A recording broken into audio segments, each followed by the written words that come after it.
দীপ্ত সংবাদে আপনাদের সাথে আছি আমি ইয়াসমিন সুমনা। সারা দেশে বাসের ভাড়া প্রতি কিলোমিটারে 11 পয়সা বৃদ্ধি করেছে সরকার। নতুন সিদ্ধান্ত অনুযায়ী দূরপাল্লার বাস ভাড়া কিলোমিটারে 2 টাকা 12 পয়সা থেকে বেড়ে 2 টাকা 23 পয়সা করা হয়েছে। এই হিসেবে দূরপাল্লার বাস ভাড়া 5.1% বেড়েছে। বর্ধিত বাস ভাড়া কার্যকর হওয়ায় ক্ষোভ প্রকাশ করেছেন যাত্রীরা।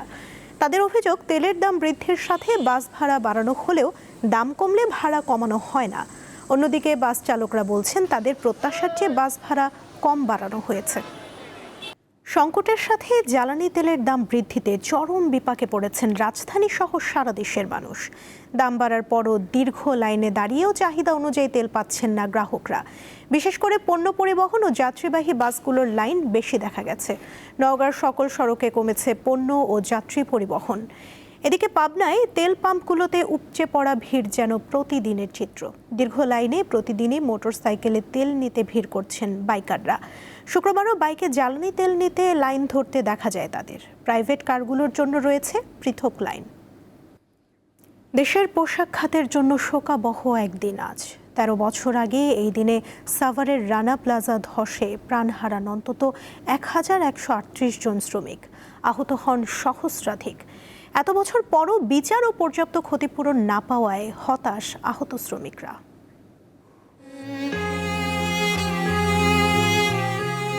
রানা প্লাজার 7ম তলায় নিউ স্টাইল লিমিটেড পোশাক কারখানায় কাজ করতেন মাসুদা বেগম। দুর্ঘটনার দিন ভবনের নিচে চাপা পড়েছিলেন তিনি। এতে তার কোমরের 2টি হাড় ভেঙে যায়। আজও সেই স্মৃতি মনে করে আটকে ওঠেন মাসুদা। মানে একটা ঝাঁকুনি দিছে, মানে একটা শব্দ হয়েছে, মাথায় গুড়ি মারলে যেমন হয় ওই রকম। তা আমি কই তাহলে উপর থেকে বিল্ডিং পড়তেছে না নিচ থেকে এরকম তাকাইছি। তা তাকাই আর মাথা নিচে করতে পারিনি। এর আগে আমার আইসে দেখি মাথায় এই জায়গায় ছাদ, আর আমি ওই মেশিনের সুই ধরে বসে পড়ছি। মানে এতটা কষ্ট, এই যে হাড়টা আর এই হাড়টা মনে হয় যে চাপে এরকম অ্যাডজাস্ট হয়ে গেছে। তো অ্যাডজাস্ট হয়ে যাইতে যাইতে আস্তে ওই ছাদেই চাপা হেলাইতেছে, তাই সে ওই মেশিনের উপরে বাজছে। মানে ভাঙতে ভাঙতে মেশিনের উপরে যখন বাজছে তখন আমি ওই রাস্তার ভিতরে একবারে শুয়ে গেছি। কিন্তু আমরা জীবিত আছি, আমাদেরকে এখন কেউ দেখে না। শুধু মাসুদা নন, তার মতো আহত অনেক শ্রমিক জানান রানা প্লাজা ধ্বংসের পর কিছু অনুদান পেয়েছেন, তবে তা পর্যাপ্ত নয়। আমরা কার কাছে যাবো? আমরা ক্ষতিপূরণও পাইলাম না। আমরা চাই আমাদের পুনর্বাসন, সুচিকিৎসা, আমাদের ক্ষতিপূরণ আর রানা সহ বিল্ডিং মালিক সহ বিচার হোক। রানা প্লাজা ট্র্যাজেডির 13 বছরেও বিচার কাজ শেষ হয়নি। হত্যা মামলায় 41 জনের বিরুদ্ধে চার্জশিট দাখিল করা হয়েছিল 2015 সালে, যাদের মধ্যে রানা প্লাজার মালিক সোহেল রানা সহ 38 জন আসামি হিসাবে অভিযুক্ত।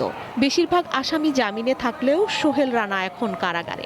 1134 জন শ্রমিককে হত্যা করা হয় এবং সরকার হিসাব মোতাবেকই 2438 জন শ্রমিক যারা পঙ্গুত্ব বরণ করে।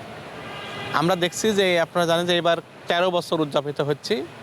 আমরা এই 13 বছরেই শ্রমিকদের ক্ষতিপূরণ, পুনর্বাসন, সুচিকিৎসা এবং বিচার কোনোটাই আসলে নিশ্চিত হয় নাই। এখন যেহেতু নতুন একটা সরকার আসছে, আমরা মনে করি যে এখন সেটা দাবিটা পূরণ করবে। 2013 সালে 24 এপ্রিল ধসে পড়ে সাভার বাজার বাস স্ট্যান্ড এলাকার রানা প্লাজা।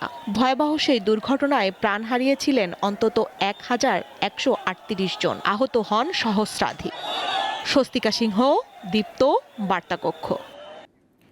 সেশন জট শূন্যে নামে আধুনিক ও মানসম্মত প্রতিষ্ঠানে রূপান্তরের লক্ষ্যে বহুমুখী উদ্যোগ নেওয়া হচ্ছে বলে জানিয়েছেন জাতীয় বিশ্ববিদ্যালয়ের উপাচার্য প্রফেসর ডক্টর ASM আমানুল্লাহ। 2025-26 শিক্ষাবর্ষের স্নাতক ভর্তি পরীক্ষার প্রস্তুতি নিয়ে বিশ্ববিদ্যালয়ের নগর কার্যালয়ে আয়োজিত সংবাদ সম্মেলনে কথা বলেন তিনি। আগামী 25 এপ্রিল অনুষ্ঠিত হবে এই ভর্তি পরীক্ষা। এতে অংশ নেবে 4,53,148 জন শিক্ষার্থী। উপাচার্য আরও বলেন, শিক্ষার্থীদের ভবিষ্যৎ উজ্জ্বল করতে সংস্কার কার্যক্রম হাতে নেওয়া হয়েছে। দীর্ঘদিনের সেশন জট নিরসনের কাজ শেষ পর্যায়ে বলেও জানান তিনি। জাতীয় বিশ্ববিদ্যালয় নিয়ে জাতির অনেক আশা আকাঙ্ক্ষা।